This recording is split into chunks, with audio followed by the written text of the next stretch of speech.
Karimi. Tonight we'll be engaging Hamza Anwar, who is among the 4 young rally drivers of the FIA Rally Star program, and he'll be telling us about motorsport basically and who he is outside the fast cars. All that coming up later after the headlines tonight.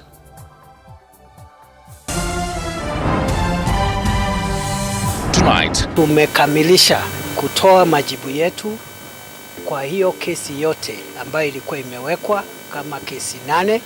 President-elect William Ruto files a response to Raila's presidential petition. This as Ruto unveiled a team of 54 lawyers to defend his election win. Just know that I love you. Slain IEBC official Daniel Musyoka laid to rest. Is Kenya's political rivalry and brinkmanship worth the life of good men like Musyoka and Musalia before him? As Chebukati demanded for an end into the senseless murders of IEBC officials. Ningependa kuchukua nafasi hii niwaambie ya kwamba vile walinichagua kwa kura nyingi na waliponionyesha upendo huo, nami nimejitolea kuwafanyia kazi. Today marks the second and last day of MPs orientation as the MPs elect vow to deliver on all their promises.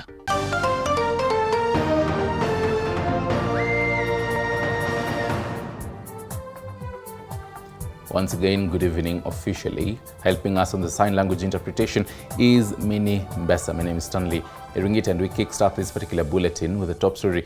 IEBC chairperson Wafula Chebukati has expressed his concerns over the rising cases of murder against IEBC officers, calling for an immediate end to the senseless killings. Speaking during the burial of slain IEBC returning officer Daniel Musyoka, whose lifeless body was discovered in Kajiado, Chebukati said their work should not be a death sentence. Elizabeth Atieno attended the burial and filed the following report. A somber mood engulfed Muthetheni village in Machakos County.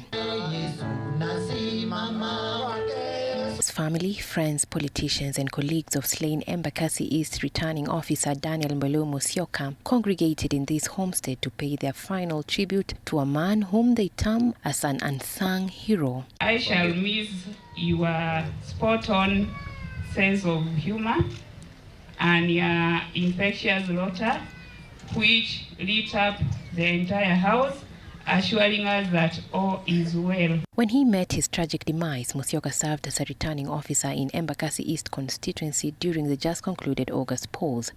And the country have lost a huge resource in a man who had become a highly dependable electoral manager. His death comes 5 years after IEBC's head of technology, Chris Msando, was murdered and his badly mutilated body found in Muguga Forest, Kiambu County, just 9 days before the country held the 2017 August polls. Is Kenya's political rivalry and brinkmanship worth the life of good men like Musyoka and Musalia before him? The rising cases of deaths among IEBC officials have now prompted IEBC chairman Wafula Chebukati to demand for reinforcement of security of IEBC officials in the country, saying their work is not a death sentence.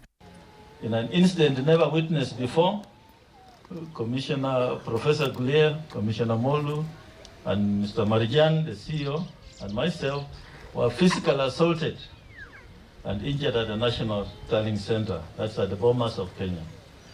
These shameless attacks, amounting to election offenses, were perpetrated by, among others, persons regarded as national leaders in the full view of the whole nation and the whole world. Late Daniel Musyoka's body was discovered on the 15th of this month in Kilombero Forest, Kajiado County, after he went missing for 4 days. Elizabeth Atieno, TV 47. Thank you for that, Elizabeth Atieno. Now, still on the whole presidential petitions, Azimio Kenya presidential candidate Raila Odinga'a and his running mate Martha Karua want the Supreme Court to disband the Independent Electoral and Boundaries Commission and order the procurement of new equipment for purposes of a repeat election. Mirisia Alo has more. The Azimio One Kenya coalition wants the Supreme Court to declare that the chairman of the Independent Electoral and Boundaries Commission, IEBC, Wafula Chebukati, is not fit to conduct a fresh election. The prayers are contained in fresh written submissions filed Friday morning to support the election petition at the Supreme Court. The coalition further petitioned the Supreme Court judges to strike a petition filed by former Gatundu MP Moses Kuria in the president election petition. There are a number of petitions that have been filed. We haven't seen an objection on our own. We have filed an objection against the petition that has been filed by Moses Kuria against Honorable Raila Odinga'a and Martha Karua. There is also another petition that has been filed by Kigame and another one filed by Youth Alliance. We have already filed our papers in that respect. So we hope that on Monday, when we come back to court, the court will give directions on how all those petitions will be heard together. That is where we are. Through their lawyers, they argued that the Supreme Court lacks jurisdiction to hear the petition by Moses Kuria. According to them, Kuria's petition does not challenge the validity of a presidential election and should be struck out. Of course, as you know, what Moses Kuria has put in his petition, he has said that he is opposing one of the prayers that we are asking before the court in terms of the orders to be given in favor of the Honorable Raila Odinga'a. He is saying that this court doesn't have jurisdiction to do so. And we are saying that the issues that he is raising ought not to be raised in this court. So we are saying the court or Supreme Court lacks the jurisdiction. That is why we have raised an objection to it. On Monday, Moses Kuria filed a petition seeking to have the election petition by Raila Odinga'a dismissed. He argued that Odinga'a and his party caused violence and should not be entertained by the court or granted the orders they are seeking. Allo Meresia, TV47, Nairobi. And on the same breath, President-elect William Ruto has filed his response to the presidential petition filed by Azimio flag bearer Raila Odinga'a challenging his win. Former Tharaka Nithi Senator Kithure Kindiki led a team of 54 lawyers, among them Fred Ngatia, Kioko Kilukumi, among others, in presenting their responses. Flora Limuki with more. Members of the Kenya Kwanza Alliance have submitted their response to the presidential petition filed by Azimio flag bearer Raila Odinga'a that is challenging the declaration of William Ruto as president-elect. Ruto has accused Raila Odinga'a of plotting to cause a rerun. Ruto has also unveiled his 54 members legal team led by senior counsel Fred Ngatia to battle out Azimio's petition. The lawyers are optimistic of winning the case. We believe that none of those petitions raises anything substantial. However, we have taken our time to read every bit of those petitions, and we believe that we have a very strong and solid defense for each and every of those petitions. Ukweli hauachi njia na ukweli utadhihirika na jinsi wa Kenya walipiga kura watafurahi kwa sababu tutapata kuona kwamba walipiga kura vizuri.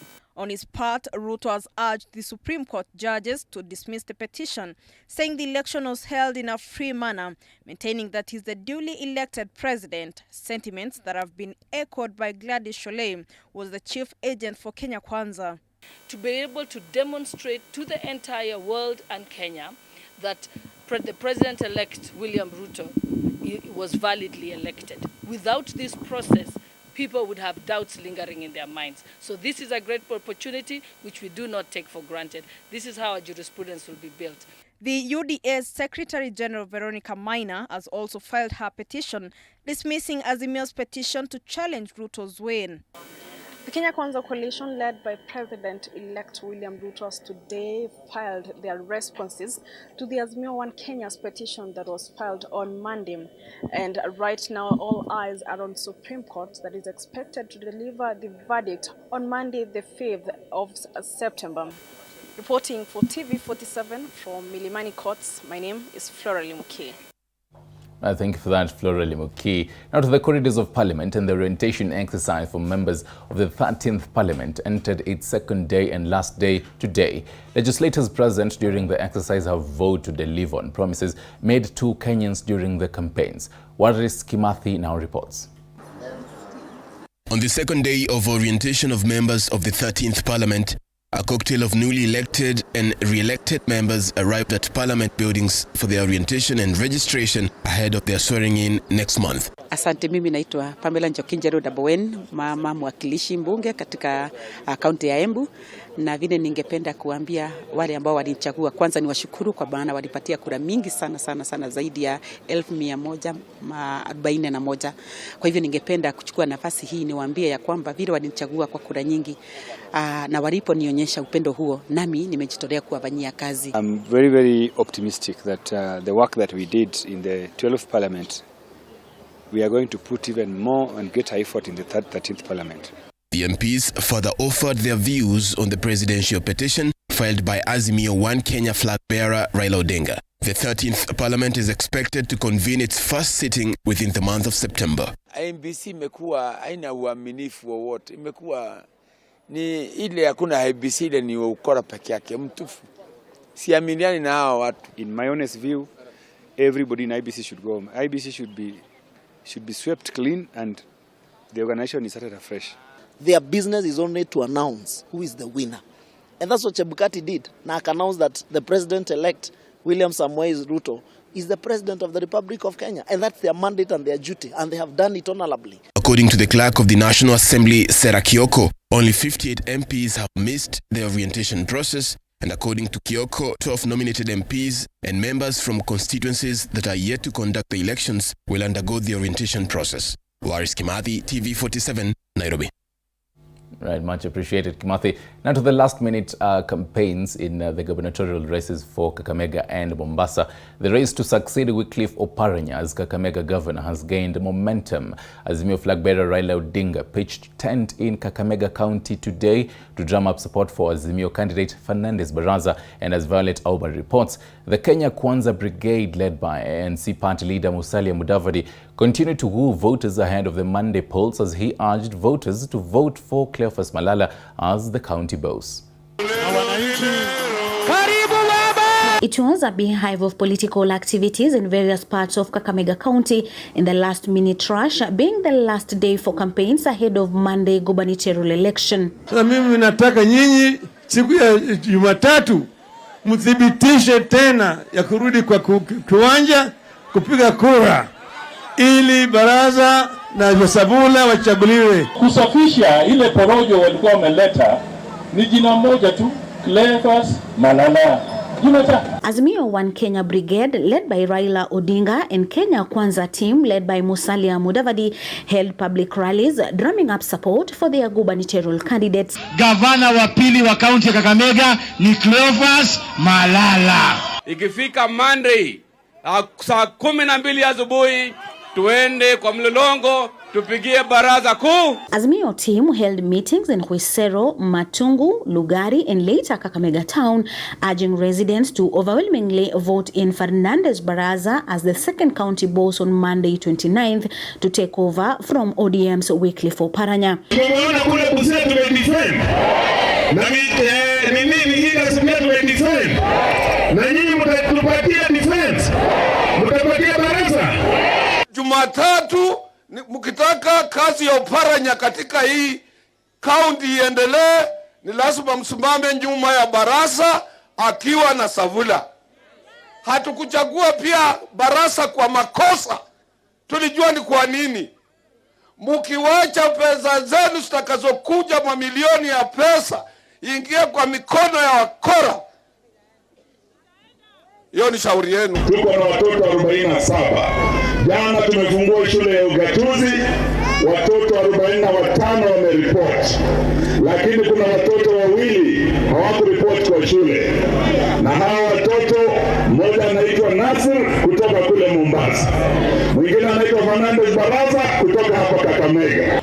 Mtu ambao ni majua, mtu ambaye anajua kupanga mipango mizuri kwa nyinyi, ni huyo, ni Fernandes. Mkileta mwingine, hii kaunti itaenda receivership. The presidential election petition took center stage on Azimio's rallies, where leaders said they are optimistic that Supreme Court will deliver a ruling in their favor. And the elephant in the room in Kenya is what is called corruption. Ufisadi. Ufisadi. Ndio mpaka tumalize. Wafisadi wanaiba mpaka kura. Tumesema tunataka mahakama ikague kura ile vile iko, iamue kwamba sisi tulishinda na tuapishwe. Boxes zifunguliwe tujue mshindi ni nani, si ndio? Na tunajua mshindi ni nani? Raila Amolo Odinga. Odinga called for the arrest of the IEBC chairman Wafula Chebukati for what they refer to as a bungled presidential election. Hivi mimi nimesema watu kama hawa wanatakana wasia tunaenda kusimamia uchaguzi. Hao chukuliwa wapelekwe jela. Elsewhere, ANC's leader Musalia Mudavadi and his Ford Kenya counterpart Moses Wetangula drummed up support for their Kenya Kwanza candidate Cleophas Malala in Ikolomani, Navakholo, Malava and Shinyalu constituencies. Huyo Cleo nimekuwa na yeye kwa Senate kwa miaka 5 na nina ushuhuda ya kwamba anaweza kuchapa kazi. Mudavadi said the Azimio's petition challenging presidential results is baseless and it might be a conspiracy to seek another handshake from the Kenya Kwanza government. Yeye ndio alikuwa na President Uhuru, yeye ndio alikuwa na machief, yeye ndio alikuwa na police, yeye ndio alikuwa na nini? Yani wewe ulikuwa na hao watu wote, ati wewe ndio umeibiwa. Ruto si Uhuru, Ruto ni Ruto. Hakuna mambo ya nusu mkate hapa. Na nataka kuambia hakuna njia yoyote hiyo uchaguzi inaweza kubadilishwa kwa sababu tulishinda fair and square. Hata ile vitu Raila wanasema kotini ni vitu za vitimbi tu. Hakuna kitu wanasema ya maana. Violet Auma, TV47, Kakamega.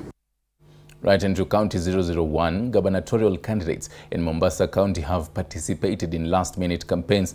Today being the last day scheduled for campaigns by the Independent Electoral and Boundaries Commission, IEBC. As a Mombasa-based reporter, Petronila Goren reports, leaders allied to both Kenya Kwanza and Azimio coalitions pitched camp in Mombasa to woo voters ahead of the Monday elections.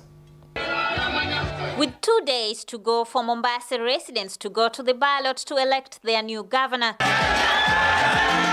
candidates continued to voters ahead of the 29th August election. The Azimio Brigade drummed up support for ODM candidate Abdul Swamad Sharif Nasir, with the leaders allied to the movement telling voters that Nasir was the best candidate for the county's top seat. Hata akisimama bunge, kama hajaguzia maneno ya SGR, ataongea maneno ya port.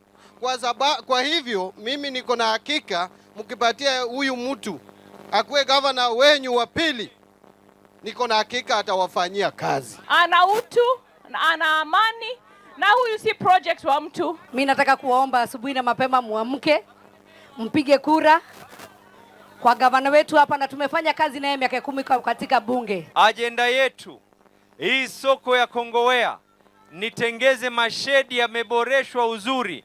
Leo wamechelewesha, lakini hawatazuia, nitatengeza hizi shedi. Elsewhere, the Kenya Kwanza Brigade led by former Kwale Governor Salim Mvurya met the Luhya community living in Mombasa, urging them to rally behind UDA candidate Hassan Omar Hassan. According to the leaders, the Kenya Kwanza leadership will propel the county's economy besides addressing historical land injustices. Katika mji huu kuwe na gavana ambaye pia atakuwa ndani ya serikali, na gavana huyo habahatishwi. Ama nyinyi mnabahatisha? Gavana huyo tunamjua na tuko na track record yake. Amefanya kazi vizuri, ametetea wananchi, na ni huyu Hassan Omar Sarai. Tunataka gavana ambaye atasimama imara na ahusishe kabila yote, jamii yote hapa Mombasa County, ili kila mmoja wenyu ajihisi kama mwana Mombasa. Na mimi nawapa ahadi yangu, I will serve everybody equally, wale watakaotupigia na wale ambao hawatotupigia. Ikiwa na mabawa, sisi tuna mabawa mengi zaidi. Ikiwa ni kupaa, tutapaa zaidi. Lakini tulinde kura ya nani? Kura ya Kenya Kwanza. However, vibrant Democratic Party candidate Hezron Awiti has expressed his dissatisfaction with the electoral body. I don't have confidence in IEBC because you know what happened on national elections. You know what happened here. So why do you tell me to be trusting IEBC? Mombasa gubernatorial elections, just like Kakamega and a section of other areas, were postponed by the IEBC following printing errors in the ballot papers. With the official campaigning period having come to an end, the 29th of August will determine who will succeed the current Mombasa Governor Hassan Ali Joe, who has served for 2 terms as per the Constitution. Petronila Goren for TV47 in Mombasa County. Thank you for that, Petronila Goren in Mombasa. Meanwhile, President-elect William Ruto has received a major boost after MPs from the Movement for Democracy and Growth MDG party, predominantly a Luo Nyanza party, a region that has over the years been considered as Raila Odinga's political backyard, joined the Kenya Kwanza alliance. The party leaders, led by Uganda Member of Parliament-elect David Ochieng, were welcomed by President-elect William Ruto at the Deputy President's official residence in Karen, Nairobi. Ruto said MDG party move to join the alliance is aimed at bringing together the whole country and getting rid of politics of ethnicity. We can do like that. We can open one of the pages. Yes. There is no need, there is no reason why anybody would want to lecture the judiciary on what to do. The judiciary is an independent arm of government.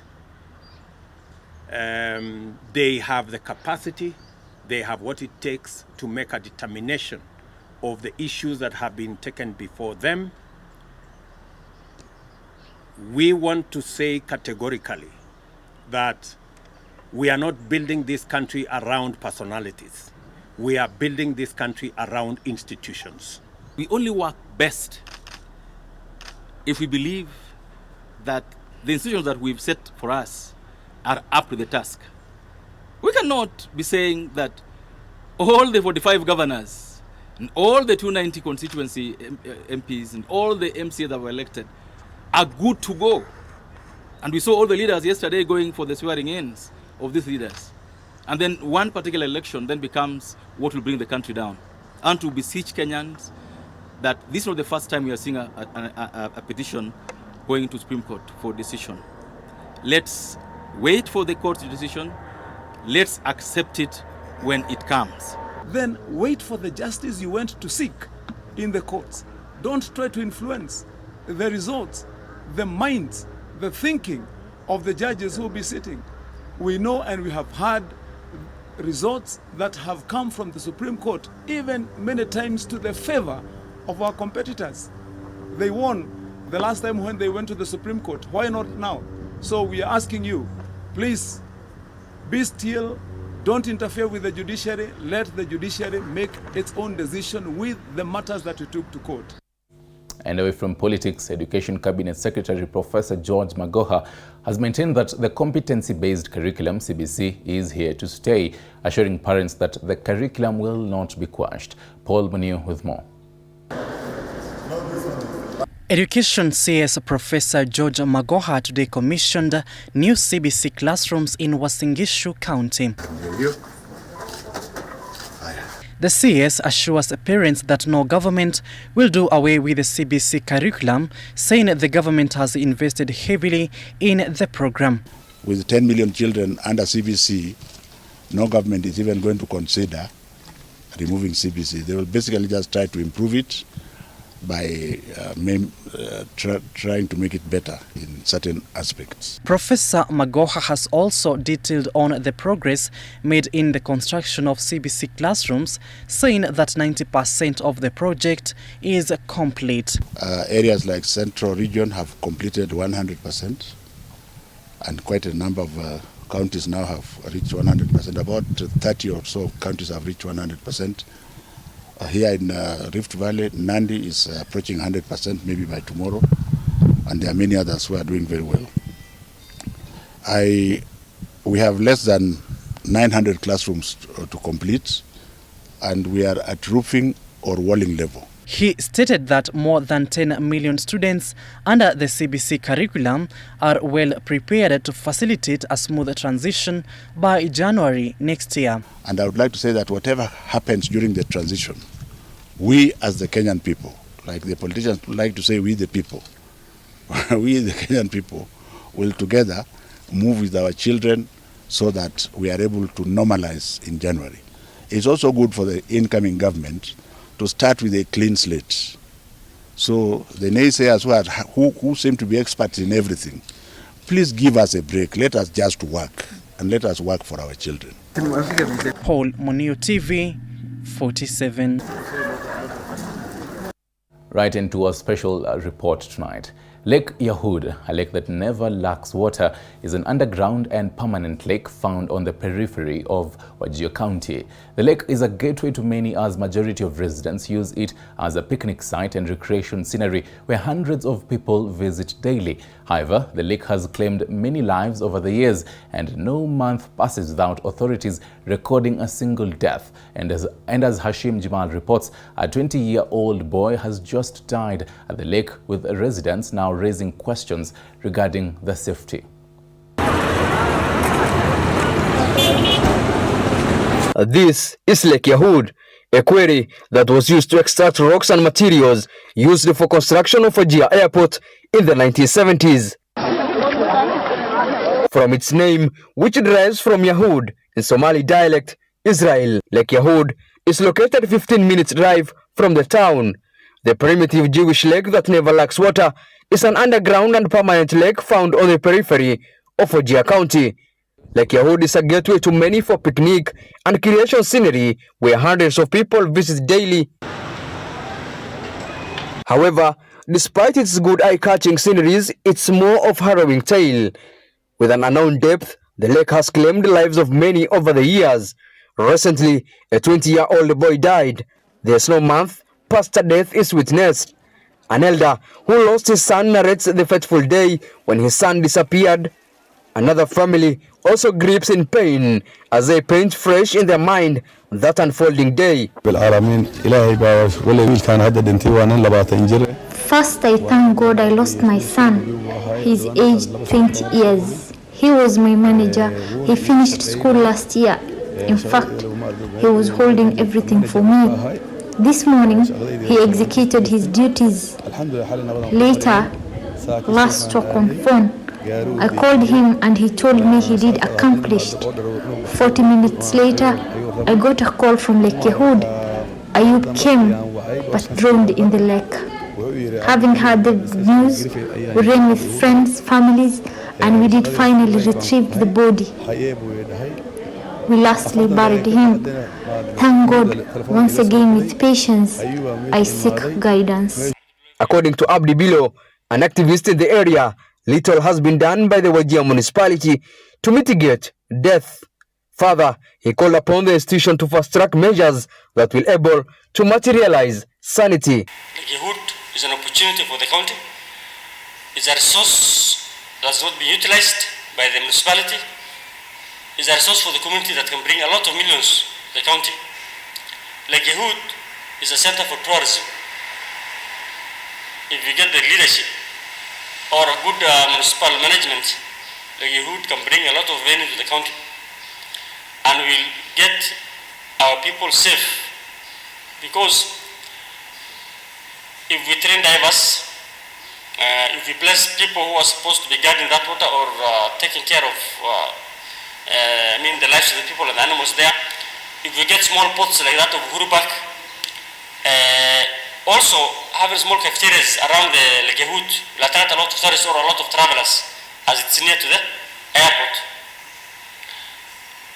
It's upon the county government to come up with ideas, innovative ideas concerning about Lake Yahood. Elmi, a senior resident, urges the county government of Wajir to speed up a solution to Yahood menace. We must put mitigative measures in place to ensure that no more lives are lost. The place should be fenced off, have a gate. The wildlife should be given water outside the fence, and even the local livestock which come to the lake for drinking should be served outside the fence. And I think that way safety can be maintained. SIPKEM chairman also appeals to the parents to be responsible, ensuring their children's safety and whereabouts. Hivyo tunatoa nasiha na mawidha vijana, especially vijana, na wasiende huko. Vijana wasiende huko, na wazazi pia wajue watoto yao wanaenda wapi. Kwa hivyo on behalf of religious leaders tunatoa mawaidha na nasiha vijana wajitahadhari la Yahood, na tunatoa pia nasiha nyingine ama advice nyingine kwa county government pia wajenge huko fence ambaye kuzuia watoto wasijese huko, hata kama kulibisha wananchi kidogo ili waende kama kuangalia pale kama kuenda picnic huko. The lake can be a revenue generating income source for the county. Abdi requests Department of Agriculture, Tourism to undertake such initiative. For now, Lake Yahood is a ticking bomb if an urgent concern is not pipelined. For the likes of Mzee Adan, they will continue wailing whenever Yahood is mentioned. Hashim Jimal reporting for TV 47, Wajir County.